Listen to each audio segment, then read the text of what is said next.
सतनाम श्री वाहिगुरु साहिब जीओ।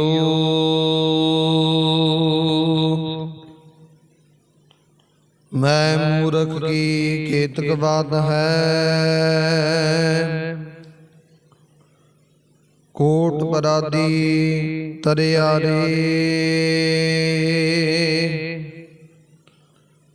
गुरु नानक जिन सुनिया पेखिया, से फिर कृपास नाम परियारे। तुम्हारी शरण तुम्हारी आसा, तुम ही सज्जना सुहेले। राखो राखनहार दयाला, नानक करके गोले। राखो राखनहार दयाला, नानक करके गोले। जुगो जुग अटल चवर छत्र तखत दे मालक, दसां पातशाहियां दी जोत। हाजर नाजर श्री गुरु ग्रंथ साहिब महाराज जी दे पावन पवित्र सतगुरां दे सन्मुख हजूरी अंदर जुड़ बैठी गुरु प्यारी। गुरु सवारी गुरु की साजी, साज के निवाजी। गुरु का खास रूप खालसा साध संगत जीओ। आओ कुछ समय लई सतगुरु जी दे पावन पवित्र चरण कमलां दे नाल मन विरतियां कागर करके जुड़ करके बहन दी कृपालता करिए। समय और ਸਵਾਸਾਂ ਨੂੰ ਸਫਲਾ ਕਰੀਏ। ਸਤਿਗੁਰਾਂ ਦੀਆਂ ਖੁਸ਼ੀਆਂ ਪ੍ਰਾਪਤ ਕਰਨਾ ਕਰੀਏ। ਚੱਲ ਰਹੀ ਲੜੀਵਾਰ ਸ਼ਬਦ ਵਿਚਾਰ ਕਥਾ ਗੁਰਬਾਣੀ ਸਰਵਣ ਕਰਨਾ ਕਰੀਏ। ਆਪ ਸੰਗਤ ਨੇ ਜੋ ਹੁਣ ਤੱਕ ਲੜੀਵਾਰ ਸ਼ਬਦ ਵਿਚਾਰ ਕਥਾ ਗੁਰਬਾਣੀ ਸਰਵਣ ਕਰਨਾ ਕੀਤੀ ਹੈ, ਉਹ ਵਿਚਾਰ ਇਥੋਂ ਤੱਕ ਸੀ ਕਿ ਜਿਸ ਵੇਲੇ ਸਤਿਗੁਰੂ ਜੀ ਵੱਲੋਂ ਭੇਜੇ ਹੋਏ ਬਾਬਾ ਬੰਦਾ ਸਿੰਘ ਬਹਾਦਰ ਜੀ ਨੇ ਇਧਰ ਸਾਰੇ ਦੇਸ਼ਾਂ ਵੱਲ ਜਿਹੜੇ ਕਿ ਸਰਹੰਦ ਨਗਰੀ ਨੂੰ ਲੁੱਟ ਕੁੱਟ ਕੇ ਪੰਜਾਬ ਦੇ ਅੰਦਰ ਬੇਅੰਤ ਇਦਾਂ ਦੀ ਤੜਥਲ ਮਚਾ ਦਿੱਤੀ ਕਿ ਵੈਰੀਆਂ ਨੂੰ ਆਪਣੀ ਜਾਨ ਪਿਆਰੀ ਸਮਝ ਕੇ ਬਚਾਉਣ ਵੱਲੋਂ ਮਜਬੂਰ ਕਰ ਦਿੱਤਾ। ਹੁਣ ਸਾਰੇ ਦੇਸ਼ਾਂ ਨੂੰ ਸਾਧਿਆ ਜਿਹੜਾ ਵੀ ਵਿਸ਼ਾਲ ਪੰਜਾਬ ਦੇਸ਼ ਹੈ, ਉਸ ਕਹਿੰਦੇ ਦੇਸ਼ ਨੂੰ ਗੁਰੂ ਜੀ ਦੇ ਪੁੱਤਰਾਂ ਦਾ ਬਦਲਾ ਲੈ ਕੇ ਵਿਕਰਾਲ ਰੂਪ ਦੇ ਵਿੱਚ ਧਰੋਈਆਂ ਨੂੰ ਮਾਰਨਾ ਕੀਤਾ, ਉਹਨਾਂ ਨੂੰ ਸਜ਼ਾਵਾਂ ਦੇਣਾ ਕੀਤੀਆਂ ਨੇ। ਸ਼੍ਰੀ ਵਿਨੋਦ ਸਿੰਘ ਭੱਲਾ ਤੇ ਤ੍ਰਿਹਣ ਬਾਬਾ ਵੈਰੀ ਨੂੰ ਦਬਾਉਣ ਵਾਲੇ ਬਾਬਾ ਬੰਦਾ ਸਿੰਘ ਬਹਾਦਰ ਦੇ ਸੰਗੀ ਸਨ। ਉਹਨਾਂ ਨੂੰ ਬੰਦਾ ਸਿੰਘ ਬਹਾਦਰ ਦੀ ਸਹਾਇਤਾ ਵਾਸਤੇ ਸਤਿਗੁਰੂ ਜੀ ਨੇ ਜੋ ਵਰ ਦਿੱਤੇ ਸਨ, ਜੋ ਬਖਸ਼ਿਸ਼ਾਂ ਰਹਿਮਤਾਂ ਦਿੱਤੀਆਂ ਸਨ ਤੇ ਜਥਾ ਜੋਗ ਉਹਨਾਂ ਨੂੰ ਉਪਦੇਸ਼ ਕੀਤਾ ਸੀ, ਜਿੱਥੇ ਕਿਤੇ ਉਹਨਾਂ ਵਿਸ਼ਾਲ ਸਹਾਇਤਾ ਕੀਤੀ। ਕਹਿੰਦੇ ਉਹ ਰਸੀਲੀ ਸਲਾਹ ਦੇ ਕੇ ਸਮਝਾਉਂਦੇ ਸਨ। ਜਦ ਬਾਬਾ ਬੰਦਾ ਸਿੰਘ ਬਹਾਦਰ ਨੇ ਵਿਆਹ ਕਰਵਾ ਲਿਆ, ਆਨੰਦ ਕਾਰਜ ਕਰਵਾ ਲਏ, ਤੇ ਉਸ ਵੇਲੇ ਬਾਬਾ ਵਿਨੋਦ ਜੀ ਬੜੇ ਸਮਝਾਉਂਦੇ ਰਹੇ। ਉਹਨਾਂ ਨੇ ਯਾਦ ਕਰਵਾਇਆ ਕਿ ਗੁਰੂ ਗੋਬਿੰਦ ਸਿੰਘ ਮਹਾਰਾਜ ਦੇ ਬਚਨ ਉਹਨਾਂ ਨੂੰ ਯਾਦ ਰੱਖੋ, ਭੁੱਲੋ ਨਾ। ਤੇ ਕਹਿੰਦੇ ਉਸ ਵੇਲੇ ਬਾਬਾ ਬੰਦਾ ਸਿੰਘ ਬਹਾਦਰ ਨੇ ਆਨੰਦ ਕਾਰਜ ਕਰਵਾ ਲਏ, ਵਿਆਹ ਕਰਵਾ ਲਿਆ। ਪਰ ਉਹ ਵਰਜਿਆ ਨਾ। ਜਦ ਸੁੰਦਰੀ ਕੰਨਿਆ ਵੇਖੀ ਤੇ ਚੁੱਪ ਧਾਰਨ ਕਰ ਲਈ ਤੇ ਫਿਰ ਕਹਿੰਦੇ ਉਸ ਨੂੰ ਦੁਬਾਰਾ ਨਾ ਕਿਹਾ। ਹੁਣ ਉਸੇ ਰੀਤੀ ਅਨੁਸਾਰ ਇੱਕ ਹੋਰ ਡੋਲਾ ਵੈਰੀ ਮਨ ਡਰ ਮੰਨ ਕੇ ਲੈ ਕੇ ਪਹੁੰਚ ਗਿਆ। ਤੇ ਸਤਿਗੁਰੂ ਗੁਰੂ ਗੋਬਿੰਦ ਸਿੰਘ ਮਹਾਰਾਜ ਦਾ ਜਿਹੜਾ ਬਚਨ ਸੀ, ਬਾਬਾ ਬੰਦਾ ਸਿੰਘ ਬਹਾਦਰ ਜੀ ਨੇ ਵਿਸਾਰ ਦਿੱਤਾ ਤੇ ਉਸ ਨਾਲ ਵੀ ਕਹਿੰਦੇ ਵਿਆਹ ਕਰਵਾ ਲਿਆ। ਪਰ ਸ਼੍ਰੀ ਵਿਨੋਦ ਸਿੰਘ ਨੇ ਬੇਅੰਤ ਵਿਚਾਰਾਂ ਦਸੀਆਂ, ਸਮਝਾਇਆ, ਹਟਾ ਦਿੱਤਾ, ਪਰ ਹੰਕਾਰ ਦੇ ਕਾਰਨ ਕਰਕੇ ਉਹ ਮੰਨਿਆ ਨਾ।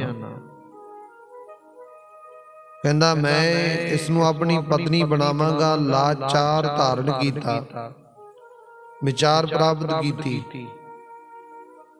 ਬੇਮੁਖ ਸਮਝ ਕੇ ਬਾਬੇ ਨੇ ਤਦ ਕਹਿੰਦੇ ਸਾਰਿਆਂ ਦੇ ਬੈਠਿਆਂ ਤੇ ਵੇਖਦਿਆਂ ਕ੍ਰੋਧ ਧਾਰ ਕੇ ਮਰਨ ਵਾਸਤੇ ਤਲਵਾਰ ਦੇ ਕਬਜੇ ਉੱਪਰ ਆਪਣਾ ਹੱਥ ਪ੍ਰਾਪਤ ਕੀਤਾ। ਤੇ ਬਾਬਾ ਬੰਦਾ ਸਿੰਘ ਬਹਾਦਰ ਨੂੰ ਹੰਕਾਰੀ ਜਾਣ ਕੇ ਬਾਬਾ ਉਸ ਨੂੰ ਮਾਰਨਾ ਚਾਹੁੰਦਾ ਸੀ। ਕਹਿੰਦਾ ਸੀ, ਕਹਿੰਦੇ ਇਸ ਮੂਰਖ ਨੇ ਮਨ ਦੇ ਵਿੱਚ ਕੀ ਧਾਰਨ ਕੀਤਾ, ਸਤਿਗੁਰੂ ਦੇ ਬਚਨਾਂ ਨੂੰ ਵਿਸਾਰ ਦਿੱਤਾ। ਤਦ ਤੱਕ ਕਹਿੰਦੇ ਉਸ ਦਾ ਕਾਹਨ ਸਿੰਘ ਪੁੱਤਰ ਆਇਆ। ਉਸਨੇ ਹੱਥ ਜੋੜ ਕੇ ਬਚਨ ਕਹਿ ਕੇ ਹਟਾ ਦਿੱਤਾ। ਕਹਿੰਦੇ ਇਸ ਨੂੰ ਨਾ ਮਾਰੂ, ਸਾਡੇ ਵਾਸਤੇ ਉਚਿਤ ਨਹੀਂ ਹੈ। ਕਹਿੰਦੇ ਇਸ ਦਾ ਤੇਜ ਹੁਣ ਆਪਣੇ ਆਪ ਘਟ ਜਾਵੇਗਾ, ਕਿਉਂਕਿ ਗੁਰੂ ਗੋਬਿੰਦ ਸਿੰਘ ਮਹਾਰਾਜ ਦੇ ਬਚਨ ਹੈ, ਜਿੰਨਾ ਚਿਰ ਜਦ ਸਤ ਰਵੇਗਾ ਉਹਨਾਂ ਚਿਰ ਤੇ ਸਤਿਗੁਰ ਦੀ ਕਿਰਪਾ ਰਹਿਮਤ ਬਣੀ ਰਹੇਗੀ। ਪਰ ਕਹਿੰਦੇ ਜਿਸ ਵੇਲੇ ਜਦ ਸਤ ਚੋਂ ਖੁੰਝ ਗਿਆ, ਉਸੇ ਵੇਲੇ ਦਾ ਤੇਜ ਘਟਣਾ ਸ਼ੁਰੂ ਹੋ ਜਾਵੇਗਾ। ਆਪਣੇ ਹੱਥੀ ਜੇ ਇੱਥੇ ਹੁਣ ਮਾਰ ਦਿਆਂਗੇ, ਕਹਿੰਦੇ ਚੰਗੀ ਗੱਲ ਨਹੀਂ ਹੋਵੇਗੀ, ਆਪਣੇ ਆਪ ਹੀ ਮਰ ਜਾਵੇਗਾ। ਆਪਣੇ ਆਪ ਇਹਦਾ ਪ੍ਰਤਾਪ, ਇਹਦਾ ਤੇਜ ਘਟਦਾ ਜਾਵੇਗਾ, ਚੰਗੀ ਗੱਲ ਨਹੀਂ। ਤੁਸੀਂ ਆਪਣੇ ਦਿਲ ਵਿੱਚ ਵਿਚਾਰ ਲਵੋ ਕਿ ਫਿਰ ਕਹਿੰਦੇ ਗੁਰੂ ਜੀ ਦੀ ਆਗਿਆ ਭੰਗ ਹੁੰਦੀ ਹੈ। ਜਿਹੜਾ ਅਸੀਂ ਜੰਗ ਵਿੱਚ ਵੱਲ ਕੀਤਾ ਉਹ ਨਿਸਫਲ ਹੋ ਜਾਵੇਗਾ। ਤੇ ਬਾਬਾ ਵਿਨੋਦ ਸਿੰਘ ਗੁੱਸਾ ਕਰਕੇ ਕਹਿਣ ਲੱਗਾ, ਕਹਿੰਦੇ ਵੇਖੋ ਇਹ ਕਿੱਥੇ ਬਹੁਤ ਪਾਪ ਕਰਨ ਲੱਗਾ, ਇਸ ਨੂੰ ਕਹਿੰਦੇ ਮਾਰਨਾ ਹੀ ਬਣਦਾ। ਗੁਰੂ ਜੀ ਦੇ ਕਹੇ ਹੋਏ ਬਚਨਾਂ ਤੋਂ ਮੁਖ ਮੋੜ ਲਿਆ ਨੇ। ਇਹ ਕਾਫਰ ਵੱਡਾ ਬੇਮੁਖ ਹੋ ਗਿਆ। ਦੂਸਰਾ ਵਿਆਹ ਕਰਵਾਉਣ ਵਾਸਤੇ ਲਾਚਾਰ ਲਾਲਚ ਪ੍ਰਾਪਤ ਕੀਤਾ। ਕਹਿੰਦਾ ਹੈ ਕਿ ਇੱਕ ਮਲੇਸ਼ ਤੇ ਕੁਲੀਨ ਇਸਤਰੀ ਨਾਲ ਵਿਆਹ ਕਰਾਵਾਂਗਾ, ਉਸ ਤੋਂ ਪੁੱਤਰ ਪ੍ਰਾਪਤ ਕਰਾਂਗਾ। ਵੱਡੀ ਢੀਠਤਾ ਇਹਨੇ ਪ੍ਰਾਪਤ ਕੀਤੀ ਹੈ। ਭੋਗ ਵਿਲਾਸ ਕਰਕੇ ਆਪਣਾ ਜਦ ਸਤ ਗਵਾ ਬੈਠਾ। ਕਹਿੰਦੇ ਕਾਹਨ ਸਿੰਘ ਨੇ ਆਪਣੇ ਪਿਤਾ ਜੀ ਨੂੰ ਸਮਝਾਉਣਾ ਕੀਤਾ, ਵਰਜ ਕੇ ਰੋਕ ਦਿੱਤਾ, ਸਮਝਾ ਦਿੱਤਾ ਤੇ ਉਸਨੇ ਕਹਿੰਦੇ ਕ੍ਰੋਧ ਦੀ ਗਿਣਤੀ ਛੱਡ ਦੇਣਾ ਕੀਤੀ ਹੈ। ਉਸ ਵਕਤ ਬਾਬਾ ਵਿਨੋਦ ਸਿੰਘ ਜੀ ਨੂੰ ਪਤਾ ਕਿ ਸਤਿਗੁਰ ਦੇ ਬਚਨ ਕਦਾਚਿਤ ਅਜਾਏ ਨਹੀਂ ਜਾਵਣਗੇ। ਜੋ ਬਚਨ ਗੁਰੂ ਗੋਬਿੰਦ ਸਿੰਘ ਮਹਾਰਾਜ ਨੇ ਉਚਾਰਨ ਕੀਤੇ ਸੰਪੂਰਨ ਜ਼ਰੂਰ ਹੋਵਣਗੇ। ਇਸ ਪ੍ਰਕਾਰ ਹੀ ਕਹਿੰਦੇ ਵਿਖੇੜਾ ਖੜਾ ਹੋ ਗਿਆ। ਫਿਰ ਸਾਰਾ ਡੇਰਾ ਅੰਮ੍ਰਿਤਸਰ ਨੂੰ ਚਲਾ ਗਿਆ। ਸ਼੍ਰੀ ਹਰਿਮੰਦਰ ਸਾਹਿਬ ਦੇ ਕਹਿੰਦੇ ਦਰਸ਼ਨ ਕਰਨ ਵਾਸਤੇ ਸਾਰੇ ਗਏ ਨੇ। ਲੱਖਾਂ ਦੇ ਦਲ ਸੂਰਵੀਰਾਂ ਨੇ ਉੱਥੇ ਉਤਾਰਾ ਕੀਤਾ। ਹਜ਼ਾਰਾਂ ਸਿੰਘ ਸੂਰਵੀਰ ਸੰਗੀ ਸਨ, ਜਿਨ੍ਹਾਂ ਨੇ ਬੰਦੂਕਾਂ, ਨੇਜੇ ਅਤੇ ਧਨੁਖ ਧਾਂ ਬਾਣ ਧਾਰਨ ਕੀਤੇ ਸਨ। ਸਾਰਿਆਂ ਨੇ ਜਾ ਕੇ ਅੰਮ੍ਰਿਤਸਰ ਸਰੋਵਰ ਦੇ ਵਿੱਚ ਇਸ਼ਨਾਨ ਕਰਨਾ ਕੀਤਾ। ਇਸ਼ਨਾਨ ਕਰਕੇ ਹਰਿਮੰਦਰ ਸਾਹਿਬ ਦੇ ਦਰਸ਼ਨ ਕਰਨਾ ਕੀਤੇ। ਪ੍ਰਸੰਨਤਾ ਨਾਲ ਭਰ ਗਏ। ਸਤਿਗੁਰ ਦੀ ਕਿਰਪਾ ਨਿਮਰਤ ਪ੍ਰਾਪਤ ਕੀਤੀ ਹੈ। उस थां कहंदे सारियां दे अगे बैठ के बाबा बंदा सिंह बहादुर चाहुंदा सी कि मेरे उपर चौर कीता जावे। मैं गुरु जी दा सारियां विच मुखी सिख हां। मैं गुरु जी दे दिल दे मनोरथ पूर्ण कीते ने। मेरे वर्गा सतगुर दा सिख कौन हो सकदा। मैं सारियां दी अगवाई कीती, मेरी घाल कमाई गुरु जी नूं चंगी लगी है। इस करके मैं सारियां पासों गुरियाई चाहुंदा। मेरी पंथ विच मुखता भली प्रकार बनदी है। गुरता गद्दी दे लक्षण मैनू देवो ते सारा खालसा मत धारण करो। कहंदे जद गल विचार शुरू हुई ते बाबा बंदा सिंह बहादुर ने गल कही तां कहंदे सारे पंथ ने समझ लिया कि खालसे ने तर्क कीता। बाबा बंदा सिंह नूं कहंदे नाल मिलना असी मंनदे नहीं। उन्हां दी इस गल नूं पसंद नहीं जे करदे। हुण खालसे नाल इस दा कोई मेल नहीं रहा। ये गुरु वगैरा इसने कहंदे कोई होर ही पंथ चलाउणा कीता। इसने खंडे दा अमृत छकिया। इसने सच्ची सुची रहत नहीं धारण कीती। सतगुर दे बचनां नूं मन्निया नहीं। उस वेले इदां दी विचार प्राप्त कीती। सतगुरु जी दी कृपा दे नाल उस वेले सारे खालसे ने जद इस प्रकार विचार कीती, अपना धर्म वैष्णु हुण करके मांस खाना चंगा ना जानिया। मास दे काले वस्त्र तिन्ने अंगीकार ना कीते। ਸਿੰਘਾਂ नाल अपना मेल चंगा जानिया। फिर कहंदे दोहां विच ईरखा भाव जाग पिया। फिर ਸਿੰਘਾਂ दा अते बंदियां दा वखरा डेरा लगन लग पिया। अनेक पिंडां विच सिंह प्रवेश कर गए। बाबा बंदा सिंह बहादुर नाल कदी भी मेल नहीं सी करदे। कई ਸਿੰਘਾਂ ने सलाह बनाई कि गुरु जी पास जाके पुकार करिए, शिकायत करिए, बाबा बंदा सिंह बहादुर दी जिहड़ी गल है उत्थे तक पहुंचाइए।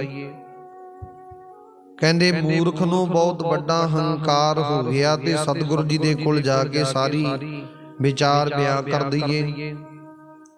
गुरु जी दे स्थान ते बैठना चाहुंदा है, अपने आप नूं गुरु मनदा। इन्ने विच कहंदे शाही लश्कर बहुत आए ने ते बाबा बंदा सिंह बहादुर इकल्ला होके जंग मचाउंदा सी। उस दे तीरां विच कहंदे ओह ताकत ना रही ਜਿਹੜੀ ਤਾਕਤ ਸਤਿਗੁਰੂ ਗੁਰੂ ਗੋਬਿੰਦ ਸਿੰਘ ਮਹਾਰਾਜ ਨੇ ਪ੍ਰਦਾਨ ਕੀਤੀ। ਜਿਹੜੇ ਤੀਰ ਜੰਗ ਮੈਦਾਨ ਦੇ ਵਿੱਚ ਜਾ ਕੇ ਫੌਜੀ ਉਹ ਵੈਰੀਆਂ ਦੀ ਫੌਜ ਨੂੰ ਭਾਜੜ ਪਾ ਦਿੰਦੇ ਸਨ, ਆਪਣੀ ਜਾਨ ਬਚਾਉਣ ਵਾਸਤੇ ਮਜਬੂਰ ਕਰ ਦਿੰਦੇ ਸਨ। ਇਦਾਂ ਦੇ ਤੀਰ, ਇਦਾਂ ਦੀ ਤਾਕਤ ਵਾਲੇ। ਉਸ ਵੇਲੇ ਉਹ ਤੀਰਾਂ ਵਿੱਚ ਉਹ ਤਾਕਤ ਨਾ ਰਹੀ, ਉਹ ਵਿਚਾਰ ਪ੍ਰਾਪਤ ਨਾ ਰਹੀ। कहंदे जदों शाही लश्कर चढ़ाई करके आई है ना, इदां दी विचार प्राप्त हुई। हुण बहुत सिंह दल नूं शाही जाणदे सन। इस प्रकार बाबा बंदा सिंह बहादुर दा प्रसंग होया ते कहंदे नित प्रति वड्डे जग हुंदे सन। हुण कहंदे गुरु जी दा विचार सरवण करना करो। जिवें हुणा कीता सतगुरु जी अबचल नगर दे विच प्रवेश कीते ने। अबचल श्री हजूर साहिब दे विच कदी घोड़े उपर सवार हो के शिकार खेडण जाया करदे गुरु गोबिंद सिंह महाराज दसम पातशाह। ते जंगल दे विच सतगुरु जी विचरदे सन। फिर कहंदे चल के आ जांदे सन। जिहड़ा भी भावना धार के सतगुरु गुरु गोबिंद सिंह महाराज दे सन्मुख पहुंचदा, वो भावना अपनी पूर्ण करके सतगुरु दी बख्शिश रहमत प्राप्त करदे सन। उस वक्त इदां दी सतगुरु दे सन्मुख बख्शिश रहमत वरतनी शुरू हुई। कई सूबे मार लए सन। कहंदे ਬਹਾਦਰ ਸ਼ਾਹ ਦੱਖਣ ਦੇਸ਼ ਵਿੱਚ ਫਿਰ ਕੇ ਵਿਸ਼ੇਸ਼ ਤੌਰ ਤੇ ਸਭ ਕੁਝ ਸਾਧ ਰਿਹਾ ਸੀ ਸਤਿਗੁਰੂ ਜੀ ਦੇ ਨਾਲ। ਉਸ ਵਕਤ ਕਈ ਘੋੜੇ ਉੱਪਰ ਸਵਾਰ ਹੋ ਕੇ ਸ਼ਿਕਾਰ ਖੇਡਣ ਜਾਂਦੇ ਸਨ, ਜੰਗਲ ਵਿੱਚ ਵਿਚਰਦੇ ਸਨ। ਫਿਰ ਕਹਿੰਦੇ ਚੱਲ ਕੇ ਆ ਜਾਂਦੇ, ਜਿਹੜਾ ਵੀ ਭਾਵਨਾ ਧਾਰ ਕੇ ਤਾਂ ਸਤਿਗੁਰ ਦੇ ਕੋਲ ਆਉਂਦਾ, ਉਹਦੇ ਤੇ ਸਤਿਗੁਰ ਦੀ ਬਖਸ਼ਿਸ਼ ਰਹਿਮਤ ਪ੍ਰਾਪਤ ਹੁੰਦੀ। ਉਸ ਨੂੰ ਵੇੜੀ ਵਾਂਗ ਸਤਿਗੁਰ ਜੀ ਪਾਰ ਕਰ ਦਿੰਦੇ ਮਲਾਹ ਬਣ ਕੇ। ਹੁਣ ਪੰਜਾਬ ਦੇਸ਼ ਮਿੱਟੀ ਵਿੱਚ ਕਹਿੰਦੇ ਮਿਲਾ ਦਿੱਤਾ ਸੀ, ਕਈ ਸੂਬੇ ਮਾਰ ਲਏ ਸਨ, ਲੱਖਾਂ ਲਸ਼ਕਰ ਲੜ ਲੜ ਮਾਰ ਦਿੱਤੇ। ਮਾਵਾਂ ਨੇ ਜਿਵੇਂ ਉਹਨਾਂ ਨੂੰ ਕਦੇ ਜੰਮਿਆ ਹੀ ਨਾ ਹੋਵੇ, ਏਦਾਂ ਉਹਨਾਂ ਦਾ ਵਜੂਦ ਖਤਮ ਕਰ ਦੇਣਾ ਕੀਤਾ। ਤੇ ਸਤਿਗੁਰੂ ਜੀ ਨੇ ਐਸੇ ਸਿੱਖ ਨੂੰ ਭੇਜਿਆ ਸੀ ਜਿਸ ਨੇ ਦੇਸ਼ ਨੂੰ ਉਜਾੜ ਦਿੱਤਾ, ਇਹ ਕਹਿ ਦੋ ਮਿੱਟੀ ਵਿੱਚ ਮਿਲਾ ਦਿੱਤਾ। ਇਸ ਪ੍ਰਕਾਰ ਦੀਆਂ ਖਬਰਾਂ ਬਾਦਸ਼ਾਹ ਦੇ ਪਾਸ ਨਿਤ ਪਹੁੰਚਣ ਲੱਗੀਆਂ। ਬਹੁਤ ਰਾਜੇ ਮਾਰੇ ਸਨ, ਸੂਬਾ ਵਜੀਦ ਖਾਂ ਮਾਰ ਦਿੱਤਾ, ਕਹਿੰਦੇ ਦੂਸਰਾ ਜ਼ਬਰਦਸਤ ਖਾਂ ਵੀ ਮਾਰ ਦਿੱਤਾ। ਯੁੱਧ ਕਰਕੇ ਸਾਰੇ ਖਤਮ ਕਰ ਦਿੱਤੇ ਨੇ। ਹੁਣ ਸ਼ਾਇਦ ਖਾਨ ਮੁਗਲ ਬਹੁਤ ਭਾਰੀ ਗਿਣਤੀ ਵਿੱਚ ਮਾਰੇ ਸਨ, ਉਹਨਾਂ ਦੀ ਗਿਣਤੀ ਕੌਣ ਕਰੇ ਭਾਵ ਕੋਈ ਨਹੀਂ। ਜਿਹੜੇ ਕਹਿੰਦੇ ਯੁੱਧ ਦੇ ਮੈਦਾਨ ਦੇ ਵਿੱਚ ਮਾਰੇ ਨੇ, ਦਿੱਲੀ ਵਿੱਚ ਡਰ ਡਰ ਕੇ ਬਹੁਤ ਭਿਆਨਕ ਡਰ ਪ੍ਰਾਪਤ ਕੀਤਾ ਉਹਨਾਂ ਨੇ, ਉਹ ਮਾਰ ਦਿੱਤੇ ਨੇ। ਆ ਕੇ ਲੁੱਟ ਲੈਣਗੇ ਸਾਰਿਆਂ ਨੇ, ਦਿਲ ਦੇ ਵਿੱਚ ਡਰ ਧਾਰਨ ਕੀਤਾ, ਇਦਾਂ ਦੀ ਪ੍ਰਾਪਤੀ ਕੀਤੀ। ਸਭ ਤੋਂ ਜ਼ਿਆਦਾ ਤੇ ਉਹਨਾਂ ਨੂੰ ਡਰ ਆਪਣੇ ਪ੍ਰਾਣਾਂ ਦਾ, ਇਦਾਂ ਦਾ ਉਹਨਾਂ ਦੇ ਹਿਰਦੇ ਵਿੱਚ ਡਰ ਪ੍ਰਾਪਤ ਹੋ ਗਿਆ। ਪਹਿਲਾਂ ਬਾਦਸ਼ਾਹ ਨੇ ਬਹੁਤ ਸੂਰਵੀਰ ਭੇਜੇ, ਲੜ ਕੇ ਮਾਰੋ, ਕਹਿੰਦੇ ਕਈ ਯਤਨ ਵੀ ਦੱਸੋ। ਫਿਰ ਕਹਿੰਦੇ ਇਸ ਵਿਧੀਆਂ ਦੀ ਵਿਚਾਰ ਕੀਤੀ, ਖਬਰਾਂ ਗਈਆਂ ਤੁਹਾਡੀ ਬਹੁਤ ਸੈਨਾ ਮਾਰ ਦਿੱਤੀ ਗਈ, ਬਹੁਤ ਵੱਡਾ ਨੁਕਸਾਨ ਕਰ ਦਿੱਤਾ ਗਿਆ ਬਾਬਾ ਬੰਦਾ ਸਿੰਘ ਬਹਾਦਰ ਜੀ ਵੱਲੋਂ। ਇਹ ਮਹਾਪ੍ਰਬਲ ਤੇ ਮਾਰਿਆ ਨਹੀਂ ਜਾਂਦਾ, ਮਹਾਕਾਲ ਹੈ, ਵੱਡਾ ਕਾਲ ਹੈ। ਬਾਦਸ਼ਾਹੀ ਲਸ਼ਕਰ ਲੜ ਕੇ ਹਾਰ ਗਿਆ। ਉਸ ਵਕਤ ਬਾਦਸ਼ਾਹ ਖਬਰ ਸੁਣ ਸੁਣ ਕੇ ਹੈਰਾਨ ਹੋ ਰਿਹਾ, ਕਹਿੰਦੇ ਇਦਾਂ ਦਾ ਕੌਣ ਹੈ, ਇਦਾਂ ਦਾ ਕਿਹੜਾ ਜਰਨੈਲ ਹੈ ਜਿਹਦੇ ਵਿੱਚ ਐਡੀ ਵੱਡੀ ਤਾਕਤ ਹੈ, ਜਿਹੜਾ ਆਪਣੇ ਆਪ ਦੇ ਵਿੱਚ ਐਡਾ ਵੱਡਾ ਫੌਜੀ ਸਰਦਾਰ ਬਣਿਆ ਫਿਰਦਾ, ਕੌਣ ਹੈ। ਸੁਣ ਸੁਣ ਕੇ ਬੜਾ ਹੈਰਾਨ ਹੁੰਦਾ। ਉਹ ਜਾਣ ਗਿਆ ਕਿ ਇਸ ਨੂੰ ਕਹਿੰਦੇ ਗੁਰੂ ਜੀ ਦੀ ਮਹਾਨ ਬਖਸ਼ਿਸ਼ ਰਹਿਮਤ ਹੋ ਗਈ। ਹੁਣ ਉਹਨੂੰ ਪਤਾ ਸੀ ਬਹਾਦਰ ਸ਼ਾਹ ਨੂੰ ਕਿ ਜੇ ਸੁੱਤੇ ਸਤਿਗੁਰੂ ਦੀ ਕਿਰਪਾ ਰਹਿਮਤ ਵਰਤਦੀ ਹੈ, ਉਹ ਕੱਖ ਤੋਂ ਲੱਖ ਬਣ ਜਾਂਦਾ, ਉਹ ਆਪਣੇ ਆਪ ਦੇ ਵਿੱਚ ਬਖਸ਼ਿਸ਼ ਰਹਿਮਤ ਪ੍ਰਾਪਤ ਕਰ ਲੈਂਦਾ, ਉਹਦੇ ਤੇ ਸਤਿਗੁਰੂ ਦੀ ਪੂਰਨ ਕਿਰਪਾ ਰਹਿਮਤ ਹੋ ਜਾਂਦੀ, ਉਹ ਦੁਨੀਆ ਦਾ ਰਾਜਾ ਬਣ ਜਾਂਦਾ। ਇਸ ਬਾਰੇ ਹੁਣ ਕੋਈ ਹੋਰ ਯਤਨ ਨਹੀਂ ਚੱਲੇਗਾ, ਗੁਰੂ ਜੀ ਪਾਸ ਜਾਂਦਾ ਹਾਂ, ਉਹੀ ਇਸ ਨੂੰ ਹਟਾਉਣਗੇ। ਇਸ ਪ੍ਰਕਾਰ ਵਿਚਾਰ ਕਰਕੇ ਬਹਾਦਰ ਸ਼ਾਹ ਬਹੁਤ ਵੱਡਾ ਕੂਚ ਕੀਤਾ, ਉਹਨੇ ਨਾਲ ਆਪਣੀ ਫੌਜ ਲਈ ਤੇ ਜਾ ਕੇ ਸਤਿਗੁਰੂ ਗੁਰੂ ਗੋਬਿੰਦ ਸਿੰਘ ਮਹਾਰਾਜ ਦੇ ਨੇੜੇ ਪਹੁੰਚ ਗਿਆ।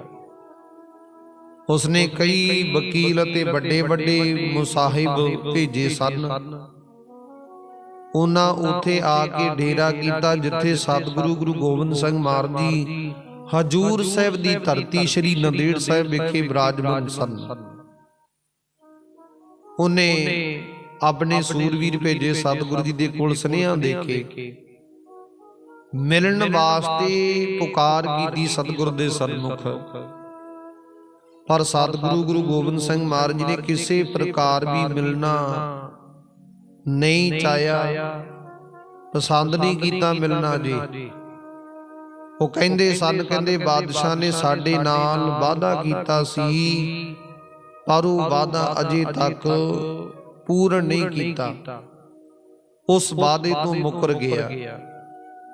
ਸਾਡੀ ਇਸ ਮੰਗ ਵੀ ਪੂਰੀ ਨਹੀਂ ਕੀਤੀ, ਕਹਿੰਦੇ ਨਾ ਹੀ ਉਸ ਮੰਗ ਨੂੰ ਮੰਨਿਆ।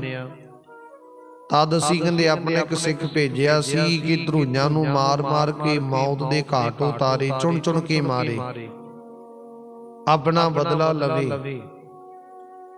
ਜਦ ਕਹਿੰਦੇ ਬਾਦਸ਼ਾਹ ਨੇ ਫਰੇਬ ਕਰਕੇ ਸਾਨੂੰ ਜਵਾਬ ਹੀ ਦੇ ਦਿੱਤਾ ਤੇ ਕਹਿੰਦੇ ਅਸੀਂ ਫਰਮਾਇਆ ਸੀ ਕਿ ਛੇਤੀ ਹੀ ਤੇਰੀ ਸਲਤਨਤ ਜਿਹੜੀ ਹੈ ਵਿਗੜ ਜਾਵੇਗੀ, ਖਤਮ ਹੋ ਜਾਵੇਗੀ। ਜਦ ਕਹਿੰਦੇ ਸਾਡਾ ਭਾਰੀ ਜ਼ੋਰ ਪਿਆ ਤਦ ਸਾਡੀ ਮੰਗ ਨੂੰ ਮੰਨਣਾ ਚਾਹਿਆ। ਅਸੀਂ ਬਾਦਸ਼ਾਹ ਨੂੰ ਕਦਾਚਿਤ ਮਿਲਣਾ ਨਹੀਂ ਚਾਹੁੰਦੇ। ਬਾਦਸ਼ਾਹ ਦੇ ਟਾਲੇ ਨੂੰ ਸਮਝ ਕੇ ਉਧਰ ਆਪਣੇ ਵਿਕਰਾਲ ਸੇਵਕ ਨੂੰ ਭੇਜਿਆ। ਕਹਿੰਦੇ ਉਹ ਸਾਰੇ ਗੁਰੂ ਧਰੋਈਆਂ ਦਾ, ਗੁਰੂ ਨਾਨਕ ਦੇ ਦਰ ਕਰਦੇ ਪਾਪੀ ਅਪਰਾਧੀ ਚੁਗਲ ਨਿੰਦਕਾਂ ਦਾ ਖਾਤਮਾ ਕਰੇਗਾ, ਮਾਰੇਗਾ ਉਹਨਾਂ ਨੂੰ।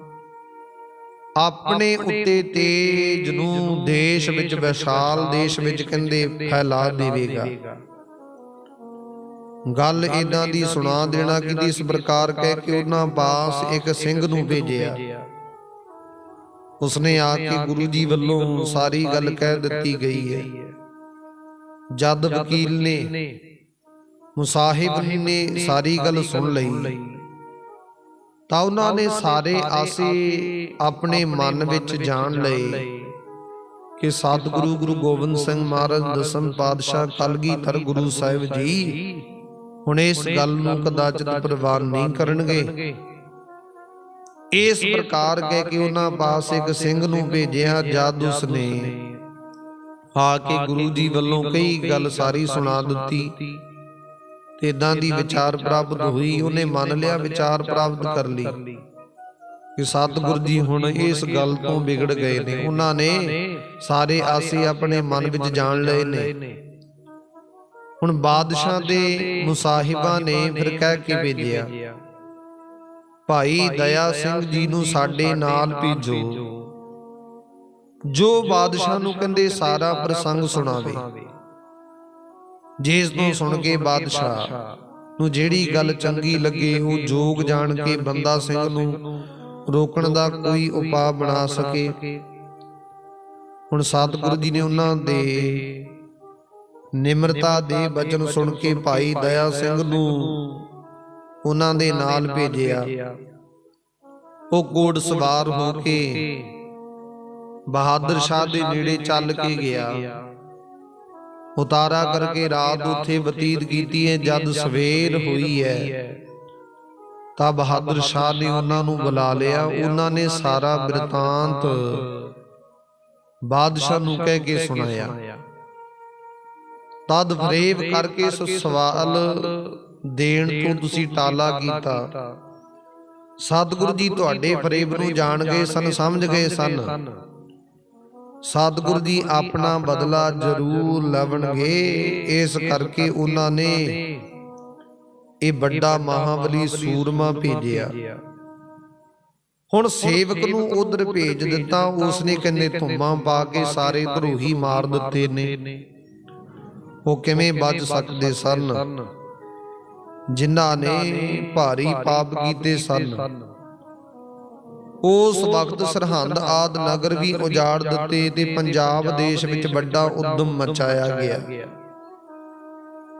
ਤੁਸੀਂ ਹੁਣ ਸਤਿਗੁਰੂ ਜੀ ਦੇ ਪਾਸ ਜਾਵੋ, ਉਸ ਪ੍ਰਕਾਰ ਬੇਨਤੀ ਕਰੋ ਜਿਵੇਂ ਜ਼ਰੂਰੀ ਬਣਦੀ ਹੈ। ਉਹ ਖਿਮਾ ਕਰਕੇ ਤੁਹਾਨੂੰ ਬਖਸ਼ ਦੇਣਗੇ, ਫਿਰ ਦੇਸ਼ ਉਜੜਨਾ ਬੰਦ ਹੋ ਜਾਵੇਗਾ। ਇਸ ਪ੍ਰਕਾਰ ਕਹਿੰਦੇ ਦਇਆ ਸਿੰਘ ਨੇ ਮਨ ਭਾਉਂਦਾ ਕਹਿ ਕੇ ਸੁਣਾਇਆ ਤੇ ਆਪਣੇ ਨਾਲ ਬਾਦਸ਼ਾਹ ਨੂੰ ਚੜਾ ਲਿਆ। ਹੁਣ ਅਬਚਲ ਨਗਰ ਦੇ ਨੇੜੇ ਜਾ ਕੇ ਡੇਰਾ ਲਾ ਲਿਆ ਤੇ ਕਹਿ ਕੇ ਉੱਥੇ ਉਤਾਰਾ ਕਰ ਲਿਆ। ਤੰਬੂ ਸ਼ਮਿਆਨੇ ਬਹੁਤ ਲਾਉਣਾ ਕੀਤੇ, ਜਿੱਥੋਂ ਬਹੁਤ ਦੂਰ ਤੱਕ ਦ੍ਰਿਸ਼ਟੀ ਦਿਖਾਈ ਦਿੰਦੇ ਸਨ। ਤੇ ਉਸ ਵਕਤ ਇਦਾਂ ਦੀ ਵਿਚਾਰ ਹੋਣਾ ਕੀਤੀ। ਤਾਤੇ ਆਓ ਪਿਆਰੀ ਸੰਗਤ ਜੀਓ, ਕਥਾ ਵਿਚਾਰ ਦਾ ਜੋ ਸਮਾਂ ਸਮਾਪਤ ਹੋ ਚੁੱਕਿਆ। ਰਹਿੰਦੀ ਵਿਚਾਰ ਆਪਾਂ ਕੱਲ ਨੂੰ ਸਰਵਣ ਕਰਾਂਗੇ। ਅੱਗੇ ਕਿਵੇਂ ਕਿਵੇਂ ਕਰਕੇ ਸਤਿਗੁਰੂ ਜੀ ਦੇ ਨਾਲ ਬਹਾਦਰ ਸ਼ਾਹ ਜੀ ਮਿਲਦੇ ਨੇ, ਇਧਰ ਸਤਿਗੁਰੂ ਜੀ ਕਿਵੇਂ ਕਰਕੇ ਉਹਨਾਂ ਨੂੰ ਬਚਨ ਸੁਣਾਉਂਦੇ ਨੇ, ਕਿਵੇਂ ਕਿਵੇਂ ਕਰਕੇ ਭਾਈ ਦਇਆ ਸਿੰਘ ਜੋ ਵਿਚਾਰ ਕਰਦੇ ਇਧਰੋਂ ਸਤਿਗੁਰ ਦੀ ਕੀ ਮਰਜ਼ੀ ਕੀ ਵਿਚਾਰ ਹੁੰਦੀ ਹੈ, ਉਹ ਰਹਿੰਦੀ ਵਿਚਾਰ ਆਪਾਂ ਅੱਗੇ ਸਰਵਣ ਕਰਾਂਗੇ। ਆਓ ਅੱਜ ਦੀ ਵਿਚਾਰ ਇਥੋਂ ਤੱਕ ਪ੍ਰਵਾਨ ਕਰਨੀ ਗੁਰੂ ਚਰਨਾਂ ਵਿੱਚ ਕਥਾ ਵਿਚਾਰ ਕਰਦੇ ਆਂ। ਸਤਿਗੁਰ ਦੇ ਸਨਮੁਖ ਵਿਚਰਦੇ ਆਂ। ਅਨੇਕ ਪ੍ਰਕਾਰ ਦੀਆਂ ਤਮਾਮ ਗਲਤੀਆਂ, ਖਰਵਾਦਾ ਘਾਟਾ ਸਤਿਗੁਰ ਜੀ ਭੁੱਲ ਚੁੱਕ ਮਾਫ ਕਰਨ, ਸਮਤ ਪ੍ਰਦਾਨ ਕਰਨ। ਸਤਿਗੁਰ ਜੀ ਅੱਗੇ ਤੋਂ ਬਾਣੀ ਪੜਨ ਦੀ, ਕਥਾ ਵਿਚਾਰ ਕਰਨ ਦੀ ਸਤਿਗੁਰ ਜੀ ਬਲ ਬੁੱਧੀ ਸਮਰੱਥਾ ਪ੍ਰਦਾਨ ਕਰਨ। ਆਓ ਗੁਰੂ ਚਰਨਾਂ ਦੇ ਵਿੱਚ ਸਮਾਪਤੀ ਕਰਨ ਦਾ ਯਤਨ ਕਰੀਏ। ਸਤਿਗੁਰ ਜੀ ਕਿਰਪਾ ਕਰਦੇ ਨੇ।